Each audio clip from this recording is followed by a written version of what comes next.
Monica asked me to talk to you today to put on, so that we're all on the same page, how our commercial fisheries are managed in the U.S.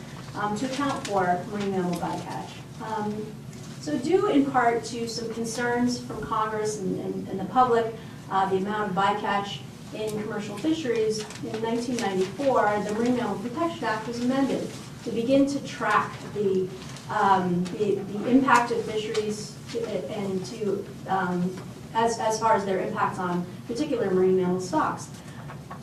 In a particular section of the Marine Mammal Protection Act requires that the National Marine Fisheries Service put together annual stock assessment reports for marine mammal stocks within our waters. In addition, there was a requirement to begin to categorize fisheries based on the effect of their fisheries on particular marine mammal stocks.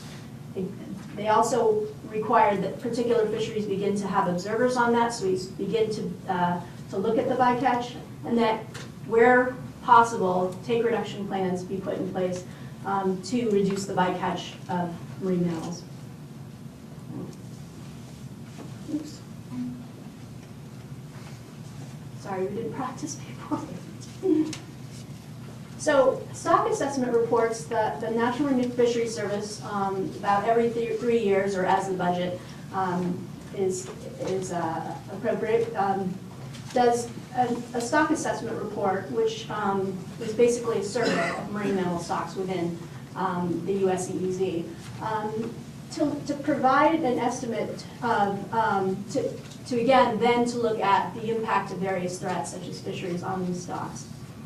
One of the most important things that it does, though, is it provides a potential biological removal level for marine mammal stocks, which is basically the maximum number of animals, not including natural mortalities, that may be removed while allowing the stock to maintain healthy levels. So it's calculated basically by estimates of the minimum population size, productivity rate, and recovery factors, putting in conservative values for endangered and threatened species. And these change annually based on new information, such as the estimates of the population size, etc. The MMPA also has two goals with respect to fisheries. One is, the short-term goal is to reduce serious injuries and mortalities to below the potential biological removal level within 6 months.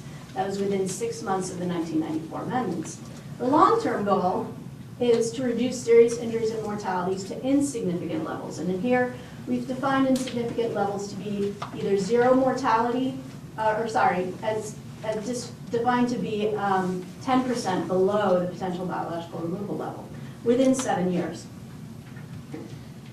Every year, the National Marine Fisheries Service publishes a list of fisheries. And here, these are all U.S. commercial fisheries. Every fishery is placed in either one of three categories based on their level of marine mammal takes. And the categorization determines some of the requirements, such as putting observers on fisheries, etc.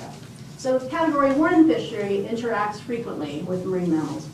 Category 2, occasional takes. In Category 3, we have rare or no known takes of marine mammals. Basically, further broken down, a Category 1 fishery has takes greater than 50% of the potential biological removal level of a marine mammal stock. Category 2, occasional, and Category 3 is a remote likelihood of incidental mortality and serious injury. And in this case, it's below 10% of PBR. So the MMPA amendments also allowed the National Marine Fisheries Service to convene what's called take reduction teams for Category 1 and 2 fisheries. And the team, within 6 months, according to the law, would develop a plan to reduce the bycatch to below PBR. Team members include representatives from the fishing industry, from conservation groups, from state and federal agencies, and researchers. So John Kalamakitis is on our team. Arthur Lorton is a fishing representative on our team. I'm a NIMS representative on our team. And so in 1996, out of concern for high takes of various species of whales and dolphins, the National Marine Fisheries Service convened a Pacific offshore cetacean take reduction team. And the fishery that was involved in these were the California, Oregon large mesh drift gill net fishery, which targets swordfish and thresher shark. Within 6 months, based on some of the research that Jay Barlow and the Southwest Fishery Science Center had done on ways to reduce bycatch of cetaceans, within 6 months, a plan was put in place requiring all fishermen to use extenders, which are like buoy lines, to lower their nets down to greater than 36 feet. In addition, all nets had to be pingered and on all sets, and the pingers had to have particular sound configurations. And then when notified, all skippers had to attend skipper workshops to understand the regulations and have sort of a feedback with the National Marine Fisheries Service on how things are working out, what's trouble, are they having trouble with pingers, that sort of thing. So a little further more detail, pinger requirements, pingers must be used on all sets. They're spaced greater than 300 feet apart on the lead line and float line, so it's kind of like I'll show you a picture next, but it's kind of it's meant to sort of illuminate by sound a net in the water so that animals could actually hear and avoid the nets. And then all pingers must be operational and functioning. So here's the basic configuration. It's sort of a staggered configuration. You can see the buoy lines, the extenders are greater than or equal to 36 feet. Pingers are attached to the lanyard and down to the lead line as well. And then you can see it sort of with a net, a mile-long net. You're probably going to have about 40 pingers total on average.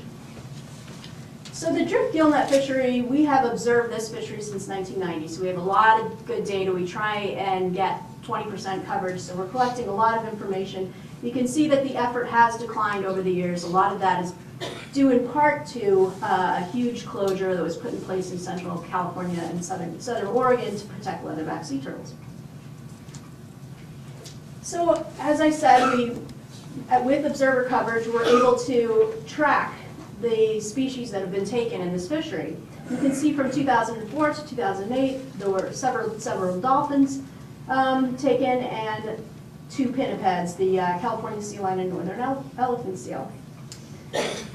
And so tracking how we're attaining our short-term and long-term goals, you can see that in 2008, that with the PBR, say, for example, Pacific white-sided dolphin with a PBR of 155 on average to take over 5 years, the fishery took 8.6 animals, which was it was below 10% of PBR. So we actually attained the long-term goal, and this fishery was categorized as a Category 3 fishery.